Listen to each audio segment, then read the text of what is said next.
వివిధ వర్గాల నుంచి కూడా జూబ్లీహిల్స్ ఉప ఎన్నికకు సంబంధించి నామినేషన్లు వేస్తూ ఉన్నారు. సో మనతో పాటు ప్రస్తుతం మాల సంఘాలకు సంబంధించినటువంటి నాయకులు కూడా ఉన్నారు.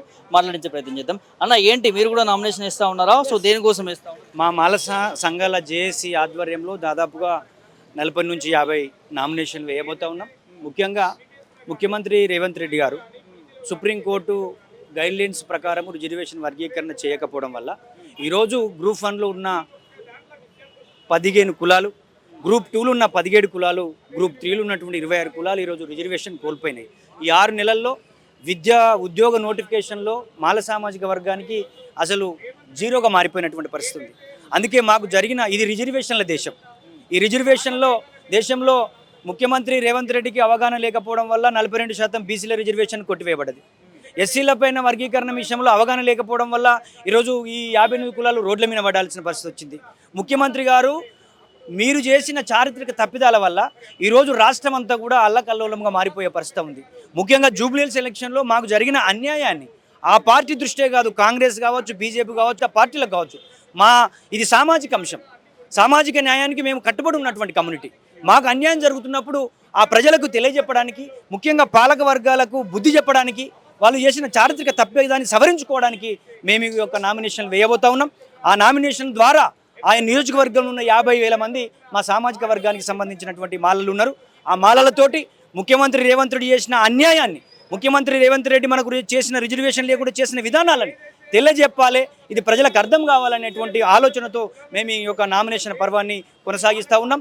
తప్పకుండా ముఖ్యమంత్రి రేవంత్ రెడ్డి కాంగ్రెస్ పార్టీ అభ్యర్థిని ఓడగొట్టడమే లక్ష్యంగా మేము పనిచేయబోతున్నామని చెప్పేసి మేము ఆ యొక్క ప్రజలకి విజ్ఞప్తి చేస్తూ ఉన్నాం. ఏమో ఓడగొడతామంటున్నారు, వాళ్ళేమో ఆల్రెడీ గెలిచేసినాం, మెజారిటీ కోసం ప్రచారం చేసుకుంటూ పోతున్నాం అంటారు కాంగ్రెస్ మంత్రులు మాట్లాడుతున్నారు. ఎట్లా చూస్తారు దీన్ని? ఇది డెమోక్రసీ. ఈ డెమోక్రసీలో ప్రజలు ఓటర్లే దేవుళ్ళు, ఓటర్లే నిర్ణయం తీసుకుంటారు. మనం మీడియాలో మనం అనుకుంటాం మేమే గెలుస్తున్నామని అనుకుంటాం, కానీ గ్రౌండ్ లెవెల్లో ఉన్నటువంటి అంశాలు ఏంటి, ఆ ప్రజలు ఏం కోరుకుంటున్నారు, అక్కడ ఉన్న అభివృద్ధి కార్యక్రమాలు ఏంటి, అక్కడ ఉన్న సామాజిక వర్గాలకు సంబంధించినటువంటి అభివృద్ధి కార్యక్రమాలు ఎజెండా ఏందో ఇప్పటి వరకు కాంగ్రెస్ పార్టీ 20 నెలల్లో వాళ్ళు ఇచ్చినటువంటి హామీలు ఒక్కటి కూడా నెరవేర్చలే. ఈరోజు మహిళలకు తులం బంగారం అన్నారు, ఇచ్చిండ్రా? ఈరోజు రైతులు రోడ్ల మీద నిలబడి మందు బస్తాల గురించి రోడ్ల మీద నిలబడి చనిపోయినటువంటి పరిస్థితి కూడా కనబడతా ఉంది. ఒక దిక్కు హైడ్రా బాధితులు, ఒక దిక్కు మేము కష్టార్జితము కట్టుకున్న ఇండ్లు కూలగొట్టారని చెప్పేసి వాళ్ళు నామినేషన్ వేస్తూ ఉన్నారు. గ్రూప్ 1లో ఉద్యోగాలు అమ్ముకున్నారని చెప్పి నిరుద్యోగులు నామినేషన్ వేస్తూ ఉన్నారు. మీరు ఏం చేశారండి 20 నెలల్లో అంటే? ఈ సామాజిక వర్గంలో ఈ తెలంగాణ ప్రాంతంలో ప్రతి అంశంలో ఫెయిల్ అయిపోయి మాతోటి ప్రభుత్వం నడపడం చేత కాదనే విధంగా మీరు ఈరోజు మారిపోయినారు. అందుకే ముఖ్యమంత్రి గారికి మంత్రిగా అవగాహన లేదు, ఆయనను ముఖ్యమంత్రి చేశారు. ఈ కాంగ్రెస్ పార్టీ వైఎస్ఆర్సీపీ టీడీపీ నుంచి వచ్చిన వాళ్ళు, పాత మన వేరే పార్టీ నుంచి వలస వచ్చిన వాళ్ళు ఈరోజు ముఖ్యమంత్రులు అయి పనిచేస్తున్నటువంటి పరిస్థితి ఉంది. ముఖ్యమంత్రి రేవంత్ రెడ్డి గారికి ముఖ్యమంత్రి పదవి కావాలి తప్ప ఆయన ఏ పార్టీలో ఉన్నా కానీ ఏ పార్టీలోనే ముఖ్యమంత్రి కావాలి, ఆయనకు ఉన్నటువంటి క్లారిటీ అది. అందుకే కాంగ్రెస్ పార్టీలో సమర్థులు లేరు కాబట్టే బయట నుంచి వచ్చినటువంటి వ్యక్తికి ముఖ్యమంత్రి ఇచ్చారు. ఇది తెలంగాణ ప్రజలు చేసుకున్నటువంటి దౌర్భాగ్యం. అందుకే మాల సామాజిక వర్గానికి అన్యాయం జరిగింది, బీసీలకు అన్యాయం జరిగింది.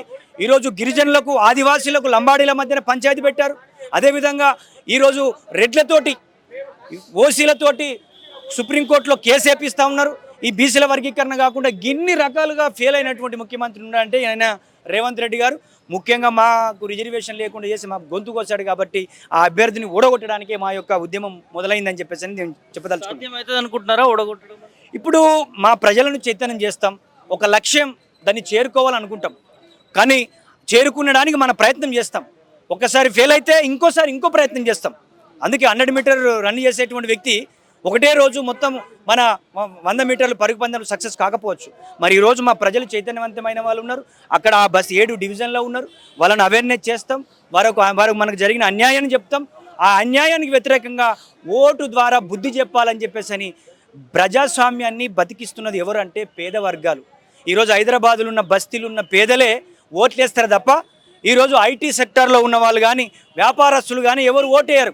నిజమైన ప్రజాస్వామ్యాన్ని బతికిస్తుంది బస్తీలలో ఉన్న పేదలు, పేద వర్గాలు, మహిళలు, విద్యార్థులు, యువకులు అనే విషయం తెలుసు. కాబట్టి మా ప్రయత్నం మాకు తోచినంత వరకు మా వాళ్ళను అవేర్నెస్ చేసి ముఖ్యమంత్రి చేసిన విధానాలకు వ్యతిరేకంగా మేము ఉద్యమించబోతున్నామని చెప్పేసి చెప్పదలుచుకున్నాం. మీరు గెలుస్తారా ఓడతారా అనేది ఒక భాగం అయితే, ఎస్సీ వర్గీకరణ చేసి మాలల యొక్క హక్కుని హరించినటువంటి రేవంత్ రెడ్డిని ముప్పు తిప్పలు పెట్టి 3 చెర్ల నీళ్లు దాపియడం కోసమే ఈ యొక్క ఎన్నికల భాగంగా, ఉప ఎన్నికల్లో భాగంగా ఈ యొక్క దాన్ని బ్యాలెట్ పేపర్ వస్తుంది. రేపు బ్యాలెట్ పేపర్ వస్తే జిగ్జాగ్ అయిపోతుంది. జిగ్జాగ్ అయిపోతే ఎట్టుపోతే ఓటు అర్థం కాని పరిస్థితిలో ఈ ప్రభుత్వం మొత్తం యంత్రాంగం, మొత్తం ముఖ్యమంత్రితో ఎమ్మెల్యేల కానించి మొత్తం పార్టీ యంత్రాంగం మొత్తం ఒక ఉప ఎన్నిక దగ్గర కూర్చుందంటే సిగ్గుచేటు ఈ ప్రభుత్వానికి.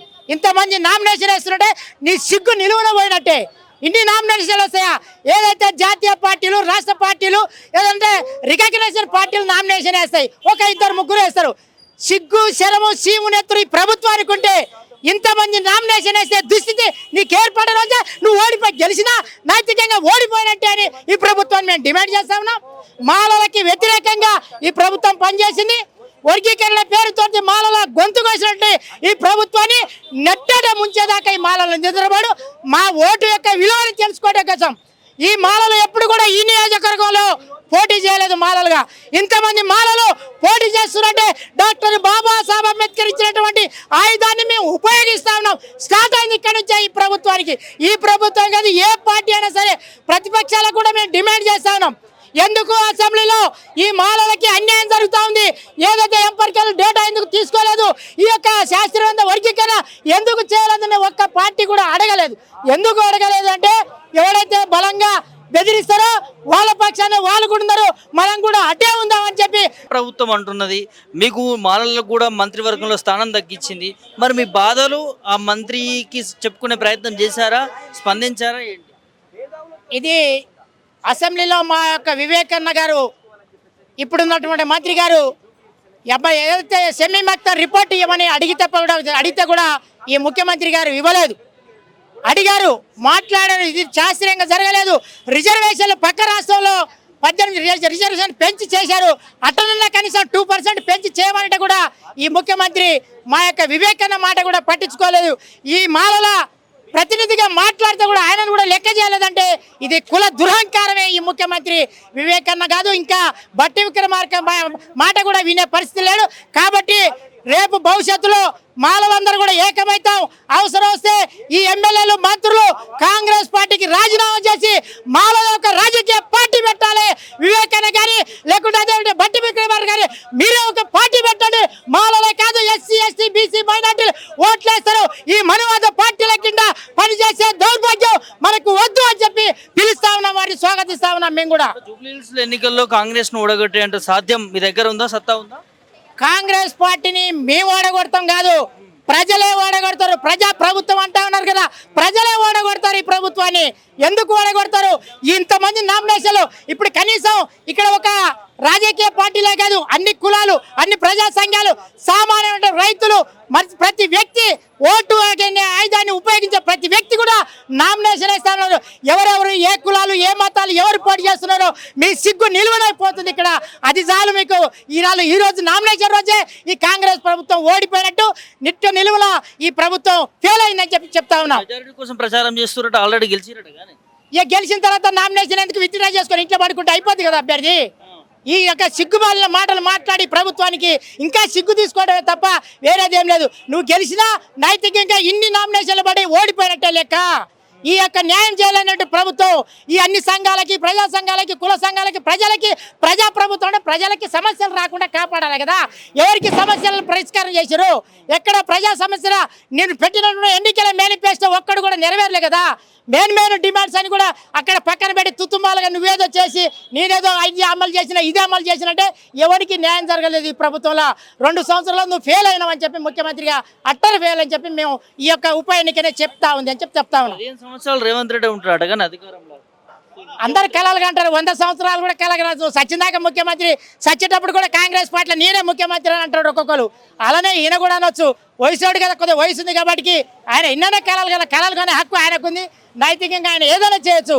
అయినంత మాత్రాన ఇక్కడ నవీన్ ఓడిపోతాడు, నవీన్ అన్న వస్తున్నాడు, బీసీ బిడ్డగా మేము స్వాగతిస్తాం. కానీ ఈ యొక్క మా కులానికి అన్యాయం జరిగింది. రేపు ఈ యొక్క అభ్యర్థి ఎవరైతే కాంగ్రెస్ పార్టీ అభ్యర్థి ఉండో వాస్తవంగా అన్నా నువ్వు ఎస్సీ ఎస్సీ బీసీ మైనార్టీల ఓట్లు కావాలనుకుంటే తక్షణమే ముఖ్యమంత్రి గారు మమ్మల్ని కూర్చోబెట్టి ఏదైతే శాస్త్రీయంగా వర్గీకరణ చేయలేదో ఈ వర్గీకరణ తప్పు, నాది తప్పు అయిందని మమ్మల్ని ఒప్పుకొని నువ్వు హైకోర్టులో మాధారంగా మళ్ళా వచ్చి పిటిషన్ వేసి మాకు న్యాయం జరిగేటట్టు ఈ ముఖ్యమంత్రి ఏదైనా హామీ ఇస్తే మేము ఈ ఎన్నికల్లో తప్పుకుంటా తప్ప, లేకుంటే నవీనను కూడా ఓడేయడానికి మేము సిద్ధంగా ఉన్నామని చెప్పి తెలియపరుచుకున్నాం. ప్రజాదరణ ఉందంటారు కాంగ్రెస్ పార్టీకి 6 గ్యారెంటీలు ఇచ్చిన ప్రజలు మమ్మల్ని నమ్ముతున్నారని రేవంత్ రెడ్డి మాట్లాడుతున్నారు. రేవంత్ రెడ్డి అన్న మాట్లాడిన మాటలు హాస్యాస్పదంగా ఉన్నాయి. ఇన్ని నామినేషన్లు వస్తున్నాయంటేనే నువ్వు ఒక్కడు కూడా అమలు చేయలేదని అర్థం. ఎందుకు వస్తాయి ఇన్ని నామినేషన్లు, ఎందుకు వేస్తారు ఇన్ని నామినేషన్లు? ఎవరన్నా డబ్బులు ఇస్తురా? మాకెవరన్నా డబ్బులు ఇచ్చిరా? మమ్మల్ని ఎవరన్నా ప్రోత్సహించిరా?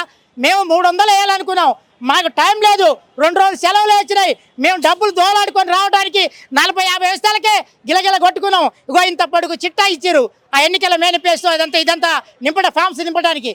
కాబట్టి మేము 300 మంది వేసినవా, 30 మంది వేసినవా, 60 మంది వేసినవా కాదు, ఈ ఎన్నికల్లో మాలలు చైతన్యవంతులు కావడం కోసం ఓటు అనే ఆయుధాన్ని వాడుకొని మా ఓట్లు మేమే వేసుకుంటాం, మా ప్రభుత్వం మేమే తెచ్చుకుంటామనే భవిష్యత్తులో ఒక ఆలోచనతోటే ఈ నామినేషన్లు వేస్తా ఉన్నాం. మేము ఒకటే కోరుతాను, మేము ఏ ప్రభుత్వానికి ఏ పార్టీకి వ్యతిరేకం కాదు.